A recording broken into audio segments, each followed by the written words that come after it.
Hi everyone. Now we are going to discuss about bacterial photosynthesis. The photosynthesis is going to be defined as a process in which light energy is being converted into chemical energy. So, the process of conversion of light energy to chemical energy is called photosynthesis. And this is the most significant metabolic process on earth. Why? Because almost all our energy is ultimately derived from solar energy, that is nothing but sunlight. The light energy trapped by the phototrophs is used specially to synthesize ATP and NADH2 or NADPH2.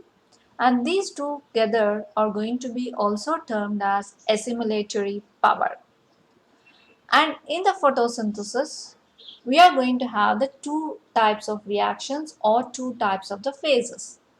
The first phase is called as light reaction and the second phase is called as dark reaction.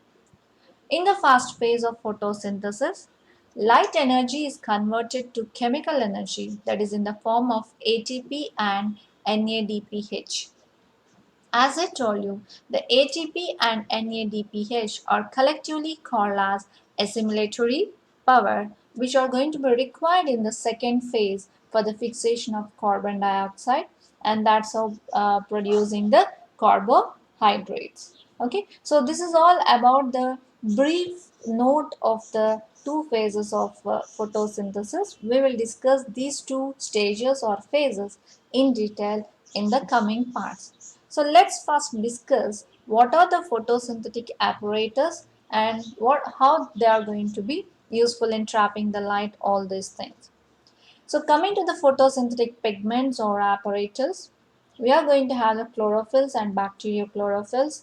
Then we are going to discuss about the accessory pigments like carotenoids, phycobilioproteins, that is phycoerythrin and phycocyanin in detail. Okay, so let's begin with the chlorophyll molecule and the bacterial chlorophyll.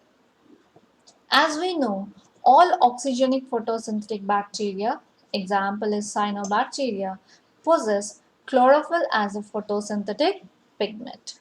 And this chlorophyll is a porphyrin ring. So here you can see it's a porphyrin ring consisting of a central magnesium atom, okay, and this is all going to be called as a porphyrin ring. So chlorophyll is a porphyrin containing the magnesium atom at the center of the porphyrin ring. And there are different types of chlorophyll in photosynthetic bacteria, and the main chlorophyll that we are going to have is a chlorophyll A. Okay, so this is going to have, that means this chlorophyll A is going to be present mainly in the oxygenic photosynthetic bacteria.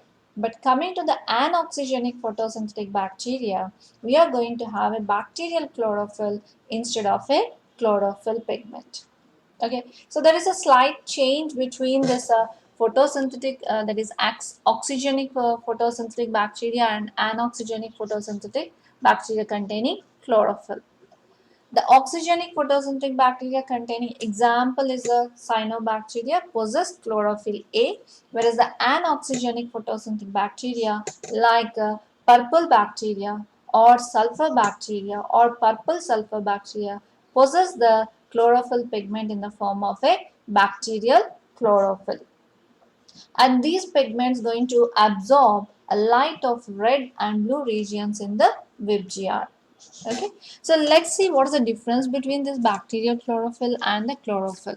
As I told you, the bacterial chlorophyll is a assimilatory pigment in purple and brown sulfur bacteria, while chlorophyll A is one of the assimilatory pigment of green plants as well as the cyanobacteria.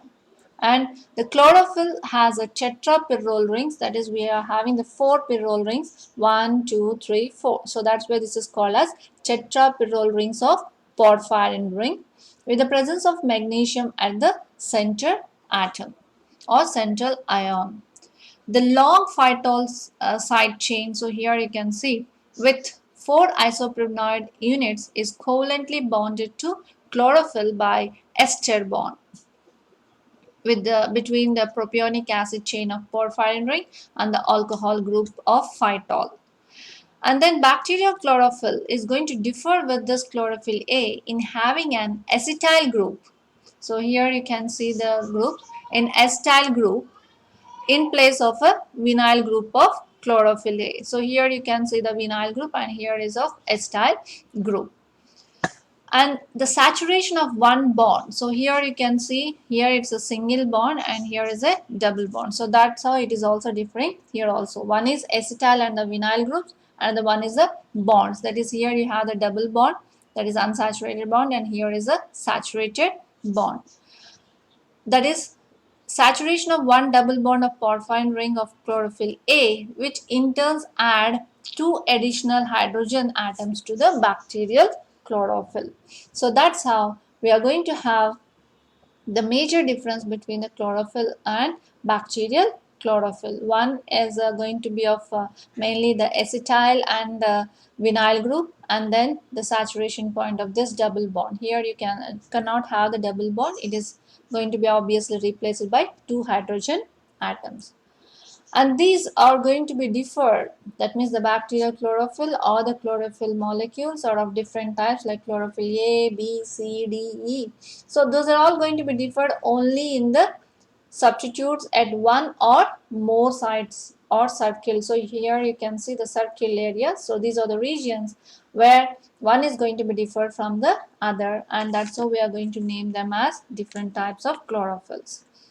So as I told you, we are going to have the four different types of chlorophylls. A, B are the most common, whereas there are also seven variant types of bacterial chlorophylls. And these types of chlorophyll and bacterial chlorophyll are going to differ in structure and also in absorption of the light, which allows different species of microbes together to collect the full spectrum of light, and each absorbing a different of wavelengths. And here is the list of some known types of chlorophyll and the bacterial chlorophyll. Let's have a glance of it. So chlorophyll A is going to absorb the red light at a region of 680 nanometers, and it is the main pigment of higher plants as well as the cyanobacteria. Then coming to the chlorophyll B is going to have the red light absorption at the 660 nanometers and found in all higher plants as well as in some group of bacteria and chlorochlorophytes. And chlorophyll C is going to present only in eukaryotic microbes like marine and freshwater algae and absorbs red light between 450 and 640 nanometers. And then chlorophyll D is found in a type of cyanobacterium that lives in areas lacking visible light but containing infrared radiation, okay, like nested underneath the corals and algae. So these are all the four different types of the chlorophylls which are having the different ranges of absorption of light. Then coming to the bacterial chlorophylls, here we are going to have a bacterial chlorophyll A and B, which is going to absorb the light at the infrared radiation range of 800 to 1040 nanometers, and these are going to be found in the purple bacteria. I told you, purple sulfur bacteria, purple non-sulfur bacteria, like that. And then coming to bacterial chlorophyll CDE, absorb the far red light in a region of 720 nanometers to 755 nanometers range, and they are going to find in green sulfur bacteria. That means the type of bacterial chlorophyll that we are going to find in green sulfur bacteria is either C, D or E. Then we are having a chlorophyll, that is bacterial chlorophyll CS, absorbs the far red light at 720 nanometers, and this is present in green non-sulfur bacteria. And coming to the next type, bacterial chlorophyll G, which absorbs red or far red light at either 670 nanometers or 788 nanometers and is found in the heliobacteria. So that's how we are having the seven types of bacterial chlorophylls and four types of chlorophyll types. Okay, so these all about the first type of the photosynthetic pigments. One is the chlorophyll and bacterial chlorophyll. Then moving to the accessory pigments, there are various types of accessory pigments, mainly the carotenoids and the phycobilins occur in phototrophic microorganisms and are involved in the capture and processing of light energy. Coming to the carotenoids, these carotenoids are going to be function as a photoreactive agents, and they are going to possess the hydrophobic pigments and firmly or tightly embedded in the membranes. And they may be of yellow, red, brown or green in color. And they are going to absorb the light at the region of 470 to 500 nanometers, and these protect the photosynthetic pigments from the destructive photooxidation that occurs in the presence of light and carbon dioxide. So examples of the carotenoids are going to be of chlorobactin, rhodopsin, then lycopene, and even the isoreniratin also is going to be another example. And here you can see the structure of a beta carotene. Okay, so this is all about the carotenoids. Then next accessory pigment is going to be of phycobilly proteins. See, we are having a various types of accessory pigments, but mainly we are going to discuss about the carotenoids and the phycobilly which occur in phototropic microorganisms. And these two are, that is, carotenoids and the phycobilly are mainly involved in the capture as well as the processing of light energy. Okay, so let's see the phycobilly. So these are the principal light harvesting pigments, and they may be of a red or blue in color. The red color pigment is going to be called as phycoerythrin, and which captures the light at a wavelength of 550 nanometer. And whereas the other one, blue pigment, is going to be called as phycocyanin, and this is going to capture the light at a wavelength of 620 nanometers. Okay, and there is a third pigment which is called as allophycocyanin, is going to absorb the light about 650 nanometers. And phycobilly are going to aggregate in the form of a structure called as phycobilisomes, which are attached to the photosynthetic membrane. And in phycobilisomes, the phycoerythrin and phycocyanin absorbs light of shorter wavelength, that is high energy, and transfer it to the allophycocyanin, which are closely linked to the reaction centers chlorophyll A, and transfer energy to it. So here you can see.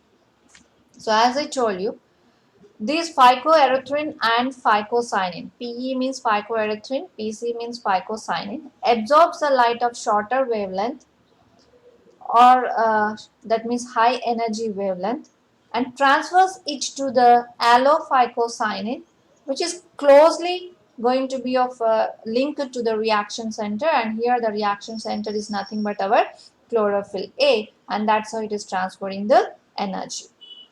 So because of this reason only, the cyanobacteria are able to grow fairly at low light intensities also. Okay, so this is all about the phycobilly protein. So we had discussed about the chlorophyll, bacteria chlorophyll pigments. Then the accessory pigments we have discussed two. One is going to be of carotenoids, and the second one is the phycobilly proteins. And then we'll discuss about the apparatus, that is photosynthetic apparatus. The photosynthetic apparatus or the reaction center and light harvesting complexes, or pigment which are associated with the photosynthetic membrane. So those are being called as photosynthetic apparatus. And here there is a difference between the prokaryotic and eukaryotic organisms photosynthetic membranes. For example, in eukaryotes, the photosynthetic apparatus occurs in the, that means the photosynthesis occur in the chloroplast, and we know that the chloroplast is absent in the prokaryotes. So in oxygenic phototrophs, photosynthetic membranes are arranged in the stalks with cytoplasm, and in anoxygenic phototrophs like purple bacteria, the photosynthetic membranes are in the form of small invaginations of plasma membrane. And in some other anoxygenic phototrophs, the plasma membrane and specialized non-unit membrane enclose structures called as chlorosomes. So don't get bothered about this one. So in general, the chloroplast is going to be the site where the photosynthesis occurs in the eukaryotes. And we know that in the prokaryotes, the chloroplast is absent. So obviously then where it takes place means In the oxygenic phototrophs, it is going to be in the membrane, photosynthetic membranes, which are going to be in the starch with the cytoplasm. And in anoxygenic, there are going to be some invaginations of plasma membrane. There the photosynthesis occurs. And in some other, there are going to be some non-unit membrane enclosed structures called as chlorosomes. So in prokaryotes, these are the locations where the photosynthesis is going to occur. Okay, then moving to the reaction center. So here, this is a picture. The center, reaction center is nothing but the chlorophyll pigment, okay, or mainly chlorophylls or the bacterial chlorophylls. And these are going to be associated to form a complex of having about 30 to 50 molecules, and only a very small number of these pigment molecules participate in conversion of light energy into the chemical energy, and those cells are going to be called as reaction center or chlorophyll or bacterial chlorophyll. Now the reaction center chlorophylls are surrounded by the numerous light harvesting or antenna chlorophylls or bacterial chlorophylls. Now what is the function of these antenna pigments? These antenna pigments are going to capture the light and transfer the energy light to the reaction center such that it is not going to be directly damaged by this direct stroke of the light. Okay, that's the main purpose of this antenna pigments, which are going to be involved in protecting the reaction center, that is our chlorophyll pigment, by the direct what we call it as direct attack of or direct effect of this light on this reaction center. So that's all about the photosynthetic apparatus of bacterial photosynthesis. Okay, so in this topic we had discussed about the introduction to the photosynthesis, and then the photosynthetic pigments like chlorophyll, bacterial chlorophyll, then accessory pigments where we have discussed the carotenoids, and then we have discussed about the phycobilly proteins, and finally we have also gone through the photosynthetic apparatus, isn't it?